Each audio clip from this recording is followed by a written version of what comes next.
Si è concluso oggi nella Sala Fazzello del Museo Griffo con la cerimonia di consegna degli attestati il primo corso di formazione sul tema riconoscimenti della specie e delle varietà di interesse agrario per il bacino del Mediterraneo,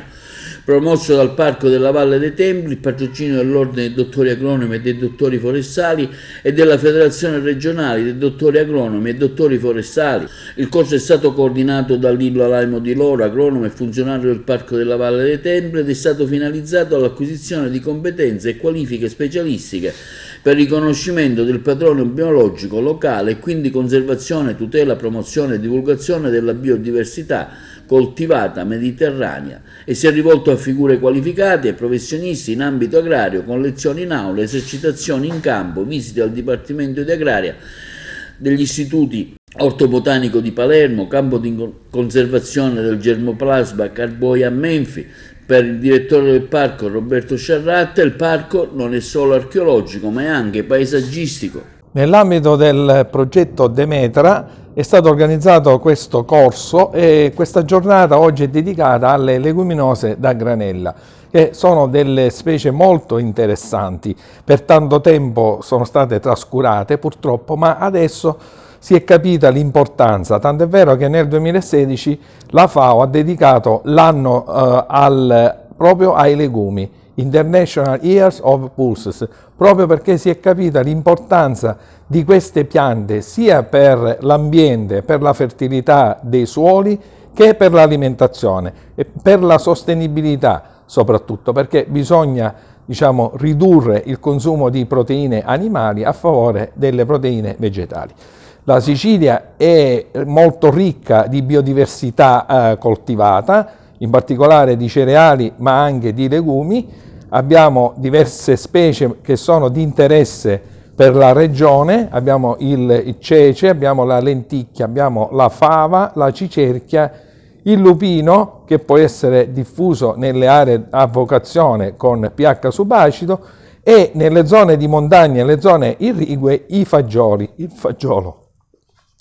Quindi diciamo che nell'ambito di ciascuna specie abbiamo poi del germoplasma locale. Ad esempio, nel caso della lenticchia abbiamo la lenticchia di Villalba, la lenticchia di Ustica che sono presidio di Slow Food, così come nel caso della fava abbiamo la fava cottoia di Modica e la fava larga di Leonfort, che sono anch'esse presidio Slow Food, ma ce ne potrebbero essere tante altre all'interno di ciascuna specie, proprio perché abbiamo questa ricchezza. E tutto questo potrebbe attivare un indotto a monte e a valle molto interessante, perché la biodiversità si tutela, si preserva se viene consumata, se viene mangiata. Quindi dobbiamo cercare, di consumare i prodotti locali che sono legati al territorio, alle nostre tradizioni. Si conclude oggi il primo corso dei 3 sulla biodiversità coltivata in provincia di Agrigento. Abbiamo riscontrato un grandissimo interesse da parte dei professionisti, funzionari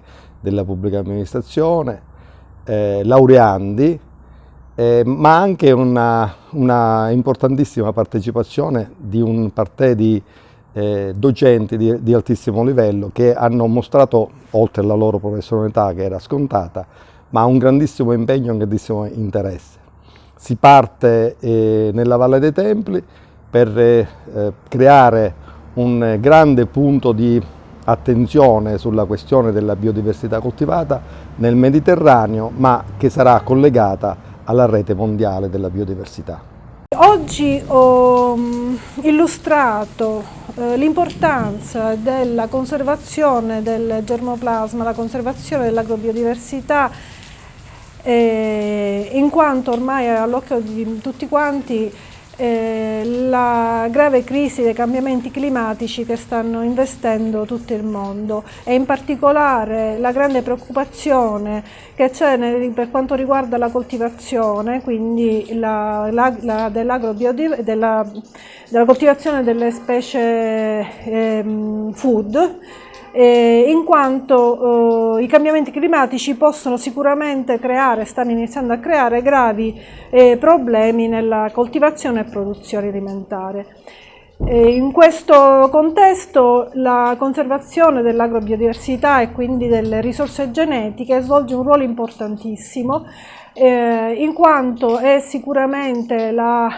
le risorse che possono dare risposte ai cambiamenti climatici e poter andare incontro appunto a tutti quegli stress sia ambientali che